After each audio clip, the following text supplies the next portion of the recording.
Hi, Andrew Roberts here from Optical Mechanics. Today we got DJ Van Borgendine with us to talk about his experience with astrophotography and particularly the image he's taken of the fireworks galaxy. Welcome to DJ and thanks for coming along today. Sure. So my name's DJ Van Borgendine. I'm 41 years old from the Eastern Shore of Maryland in the USA. It's on the small little Delmarva Peninsula just east of Washington, D.C. Always kind of been fascinated with the outdoors and natural things, animals, insects, weather, geography. Always loved mountains despite living on a flat dinner plate here in Maryland. It's completely flat. I always dreamed of going to the mountains, and my parents would always encourage me to go outside during the meteor showers and watch the shooting stars and meteors and all the different moon events. Anything outside of the space related, we would go back out on the back deck when it got dark out and kind of watch it together as a family. So fast forward a whole bunch of years later to 2019, 2020. World changed big time, as we all know it. COVID happened, changed it for a lot of bad reasons, but in a lot of Yep. good ways. It afforded us kind of some time to do self-reflection and to kind of exhale from the real busy hustle and bustle of life and take some time to explore things that, we haven't really gotten a chance to explore. So that kind of reignited that passion for astronomy, astrophotography. I actually had no idea that I really wanted to do astrophotography until I got that first telescope.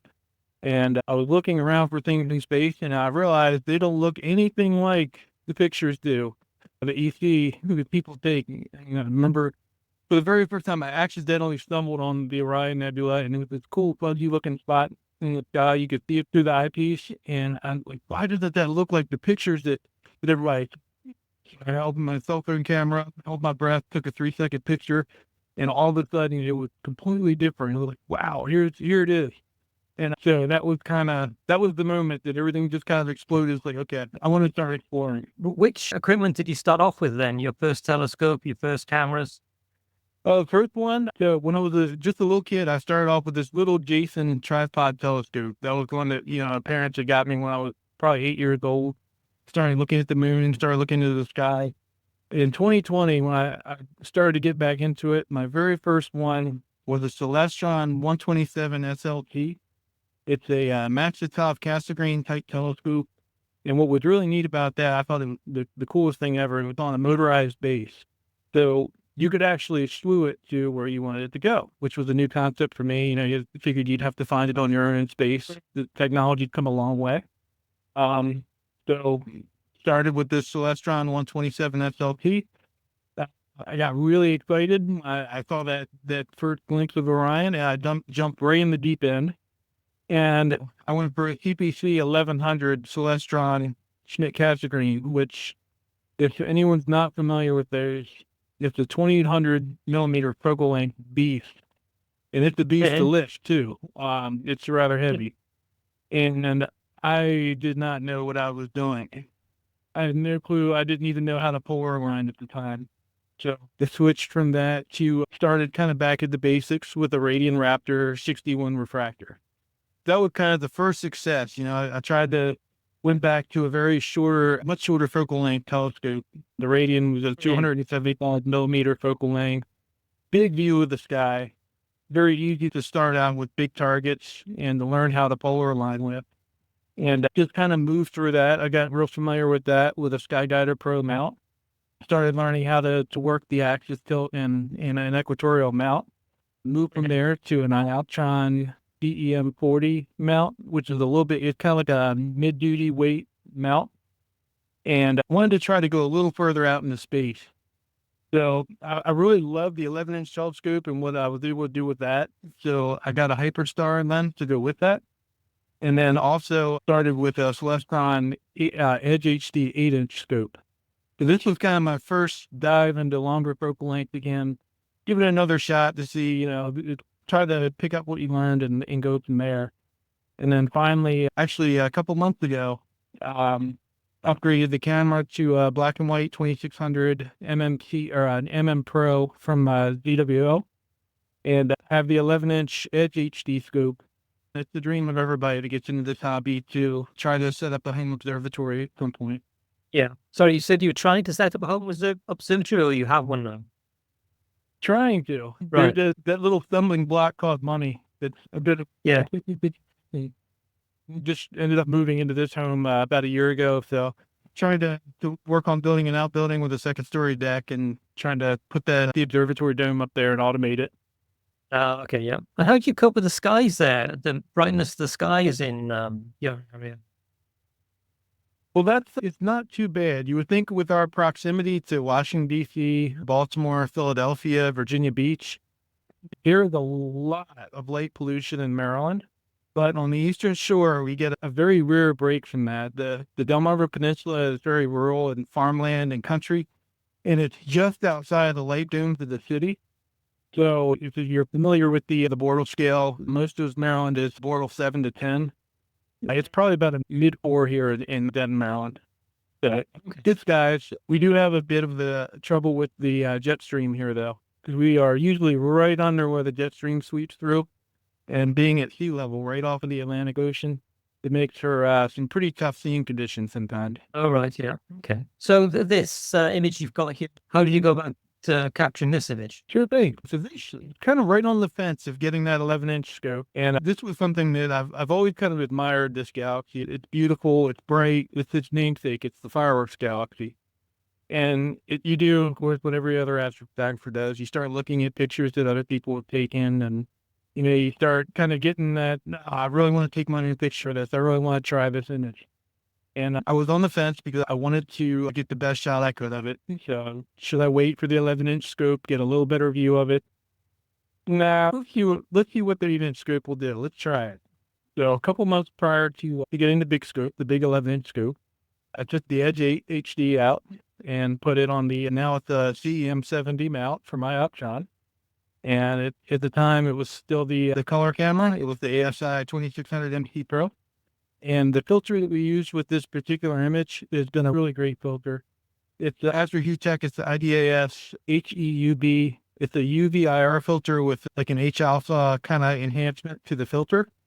So it's a really great filter. It's not super expensive, and it also kind of boosts that HA region in a lot of the galaxies while still maintaining the really good color that you get from, a light pollution filter and a UV filter. So this was a bit of a challenge. This was taken in August 15th and August 22nd of last year, which in Maryland, that is the hottest time of the year.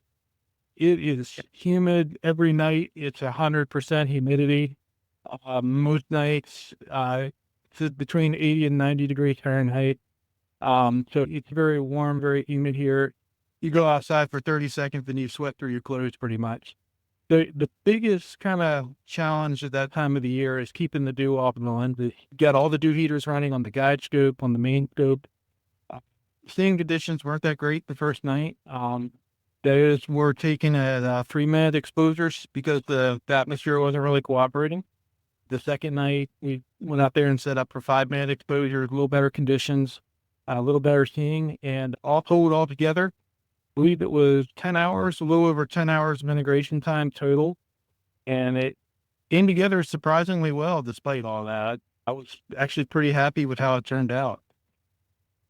And then can you explain a bit about, looking through your equipment, you've got a main scope and you've got a guide scope. Can you explain to the viewers, listeners, why you require that combination? Sure. So I've been back and forth. Now, if you ask me now, I would probably swear by an OAG. They're wonderful at long focal length. The off-axis guiders are great. But at an Edge 8, you're kind of right on the fence where you got a really good guide scope. Guiding with a separate guide scope worked really well in this case. The guide scope that I used was actually a pretty budget buy. It was the SG Bonnie. It was the 106. It's 60 millimeter guide scope. Very lightweight, fits right on top of the scope. The best part about it gets you to 240 millimeter focal length for a guide scope, which unless you're kind of putting a small refractor on top, that's really a pretty good amount of focal length for a longer focal length telescope with that guide scope. It did a very good job, and I kind of steered away from the usual, the ASI 290, the ASI 174 for the little guide cameras. I recently got into solar photography and got a solar scope from Lunt. And I had purchased an ASI 432mm GWO camera for solar. And it has turned out to be the absolute best guide scope that I've ever had. It's pretty much a full frame small scope, or a full frame small camera. And it's super sensitive to stars. It will always give you a full frame of stars to guide from, and has absolutely done a fantastic job. So you've taken the images and then you've been, post process them. And you've got some images here of the mechanism to do that. Can you share that with us? Absolutely. I can kind of walk through the process, and I saved the project file from PixInsight just to kind of start at the beginning. All of the exposures were stacked together. Actually, most people use PixInsight for stacking. I still kind of am stuck with Ares Astro Pixel processor. So I use that for stacking images, and it's always just done a really great job. Nothing wrong with PixInsight. It stacks wonderfully. It's just one of those things where if there's nothing wrong with it, don't change it. Sure. So once the two stacks from the 2 nights of the 3-minute and the 5-minute exposures, once they were stacked together, open them up in PixInsight, and I can kind of walk you through here. Are you able to see that image okay on the screen? Yep. Okay. So starting off, I was a doofus. I didn't have the camera rotated the same way between the 2 nights, so we have all sorts of fun stuff going on here where it's a bit topsy-turvy. So the first thing that we really did was just kind of crop this down, and I'm going to take you through the steps here. So it's cropped down. It's basically our starting point. Just applied like an FTF stretch to it to kind of get a good idea of what's going on in the picture. I've learned a lot in the last 5 months. One of the biggest things I've learned is using SPCC, or spectrophotometric color calibration. In order to use this process in PixInsight, you have to have a really good plate solve of your image. So this image that you're looking at here, the processing software has to know exactly where it is in the sky, coordinates-wise, and the date and time that you took it. And it uses that information to basically color calibrate your image based on what your filters are, your camera are, and what you're actually looking at. So in this case, it's an average spiral galaxy. We applied the image solver coordinates to this, and then it was actually able to tell exactly where in the sky it was just that time of night on that day. Moving forward, the next step, everybody's favorite tool, use the Blur Exterminator, which does an amazing job. If you're not familiar with it, RC Astro put this out, I think it was a couple of years ago. And the before and after is amazing. You can use that to basically shrink your star halos down, sharpen your stellar parts of your photo, and sharpen the non-stellar parts like the galaxies, the nebula. So it does an amazing job with sharpening the image up and kind of stitching that up without using any sort of real additive AI. It's not generating any data. It's just working through the data that's already there. So next, with the other process you mentioned, SPCC, spectrophotometric color calibration. So based on where we told it that it was in the sky, it actually adjusts the colors of the stars in the image to what it really should be according to the sky surveys. So it uses Gaia or uses the TRS, and you can actually apply that so that if you're a little heavy on one side or the other of the data, this really kind of dials it in and tries to get as close as possible to all the scientific data that's out there right now. Yeah. The next thing was a little bit of gradient correction. You can see kind of left to right, there's a little bit of a wave in there, kind of brighter and kind of. There's a PixInsight script in here. The Draxbird is a separate application, but they've integrated a script in the PixInsight you can get, and I highly recommend it. It does a great job. It's very simple. You can basically set that up to adjust how aggressive you want it to be and the scale of the image, and basically it's just drag and drop. It doesn't do anything too radical, but it just corrects that gradient just enough to where you can really start working with it. After that, really came the first stretch. So we'll take off our STF stretch. This is the very first round of GHS, or generalized hyperbolic stretch. And this has to be one of the best things that I've learned in the last 5 months. This is awesome. If you've ever wanted to have better control over stretching your images and really making the most of the data that you get, GHS is the way to go. So the first round in this is you kind of are setting your black point and you're just scaling up that stretch a little bit at a time so that you bring out the main focus of your image, the star, the galaxy. And then after this, you basically go back through and do another stretch in the linear state to drop that background back down and bring all that really hazy background, white and gray, back down where it should be. So this is a really great tool. Over here, I can bring up a little screenshot of it. So this is basically what the tool looks like. Basically starting the first round in the transformation type is generalized hyperbolic, second round linear. It gives you full control over this. You can check your log, kind of see where your histogram lies. If you're kind of a data person, you can take a look at that and see where you're at with that, get that nice slope down the mountain on the histogram chart. But it really gives you a lot of control. So after we did that, we applied the linear, which was going to bring that background layer down again. After that, use something called a game script. And this is really great for galaxies. If anybody is not familiar with this, is a script that you can download online. And what it does is it will actually let you create custom math. So you can create oval maths, you can create custom pinpoints for certain shapes. But if you really need to isolate a part of your image that you need to process, like in a galaxy, you don't want to necessarily adjust all your contrast or your background way up when you're trying to get those tones out of the galaxy. You just want to narrow it down to that one focus of the image. And this is a really great tool for that. The mask will actually look like this. So you can create that oval mask, apply that to the galaxy, do your detail work there, and then invert that mask and work on the background. So it's a really great tool if you haven't tried that. After we did that, we basically kind of worked through the curve, adjust the RGB on the background a little bit, drop that down, maybe boost the contrast a little bit. Just kind of working to, what looks good to your eyes. Noise exterminator is run after that. When you're boosting all these and stretching, you make it a little bit of color noise, a little bit of image noise in there. This is another RC Astro tool. Just like blur exterminator, noise exterminator is a wonderful tool.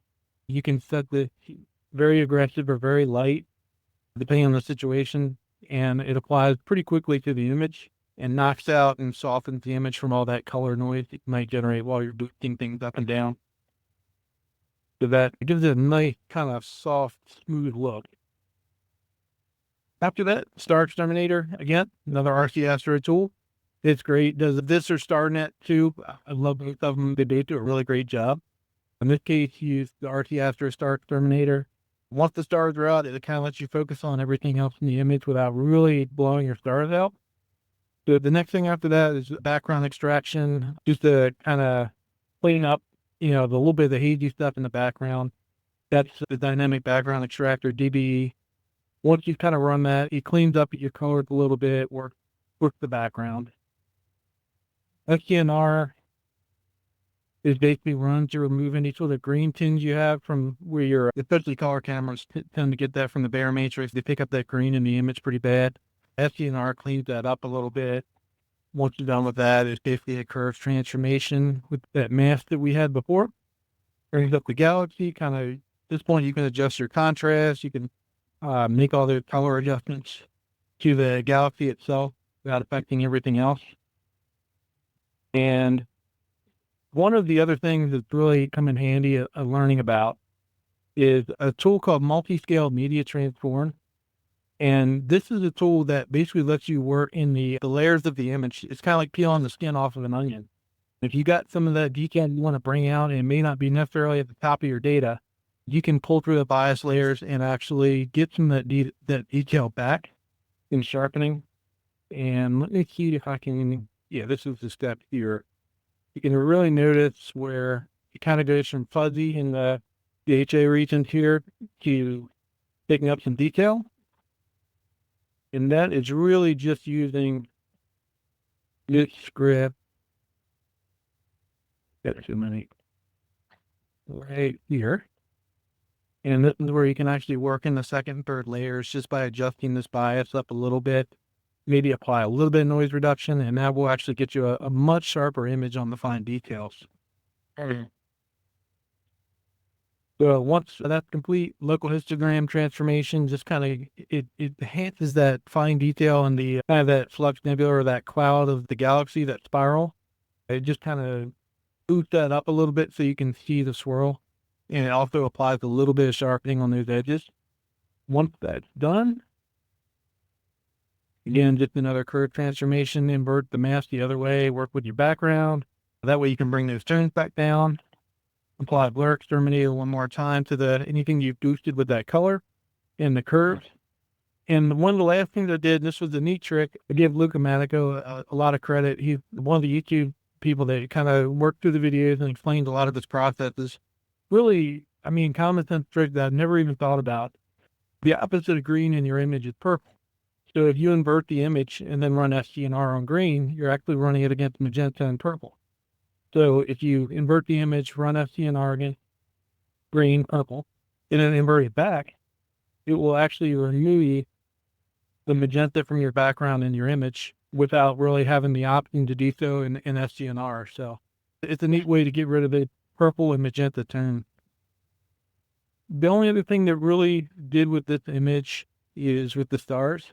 It was really just the exact same thing, inverted it and ran SDNR to remove some magenta stars, and then kind of boosted the saturation on the stars just a little bit to make them pop in the curves transformation.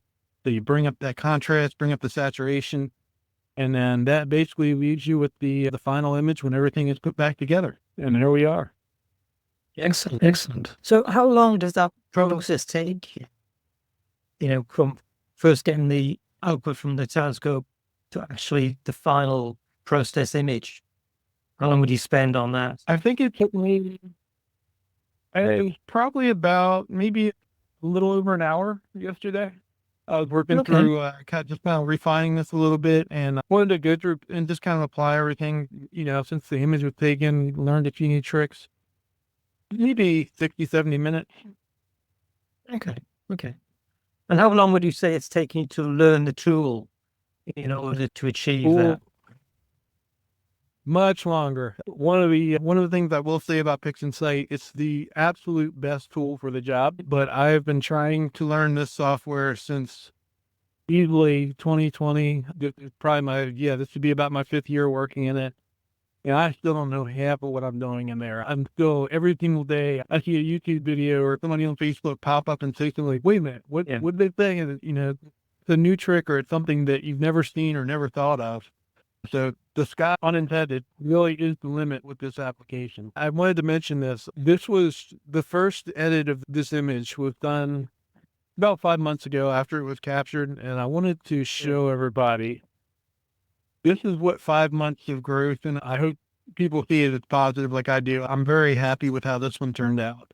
The difference between the two as far as just the data, the color, the stars, I mean, they don't call it the fireworks galaxy for nothing, this bright field of stars. And then you look at the very first edit, and I remember practicing this 5 months ago, and all I could think about was, I was comparing this to other people's images, and it's what we do. We look at ours and we look at other people. And all I could think about, why isn't this bright? Why isn't this popping? Why isn't this bright, shiny galaxy? I couldn't figure it out. And it's amazing that 5 months later, with the exact same data set, no difference. This is starting with the same data, that this is what you can learn in 5 months or less if you really apply yourself. Yeah. That's pretty amazing, isn't it? How with the same set of data, you can get a whole different kind of image by manipulating it in different ways. It really is. If you kind of give advice to somebody starting out on this journey, what advice would you give them? Probably more advice than we have time to hand out this session, because I'll tell you what, you learn things the hard way. And there's so many things that I wish I could go back, 4 or 5 years ago and tell myself when I was outside in the dark. I didn't have the best skies, a couple of years ago, and I'd go down to my parents, and they love kind of watching this too. And I'd be frustrated in their driveway trying to figure out, what am I doing wrong? Why can't I get this right? Just from start small with the basics. It will all come in time. There's so much to pick up and learn from just your basics with really good polar alignment, having the right equipment, the right combination of equipment for what you're trying to do. Really just be patient. The YouTube videos, throw a couple names out: Luca Manico, Polyastroman, they're Australia, or Polyman Astro, I'm sorry. Dylan O'Donnell, also Australia. Trevor Jones, They're all really amazing teachers. I mean, they're great. The Facebook groups, join as many of them as you can, starting from the beginner groups all the way up. Even in the intermediate and advanced groups, there's always somebody every day who is posting something and somebody's asking a question. And it doesn't matter how much or how little you know, there's so much that you can pick up from everybody else, because chances are, if you're running into this problem that you're having, somebody else has definitely run into it too, and they found a way to overcome it, or they found a way to fix it. And 99% of the people out there are more than happy to help you. So Yeah. the community is great. They're really the best teachers in the world. And I would definitely encourage everybody to look into the Stellarium app. It's great for just zooming around the sky when you got clouds and you're at work and you wish you were doing something different. Take a look at Stellarium. You can plan your night. You can plan your astrophotography sessions. You can look at the other hemisphere that you may never get to see. I'm so jealous of what you guys have down there in the southern hemisphere that, unless we do some significant travel, I won't be able to see that. There's certain things that never crossed our Yeah. horizon that I'd love to get a photo of. Yeah. But Yeah. definitely check out Stellarium, and AstroBin is also a very great resource. Great message boards and forums, and all the inspiration you could ever want. There's everything on AstroBin, from very starting beginners that are just starting the journey to people that are running telescopes and observatories in Chile. So there's a lot of people there to aspire to and learn from. Great. Well, thanks, DJ, for sharing your time with us today. That's been really insightful.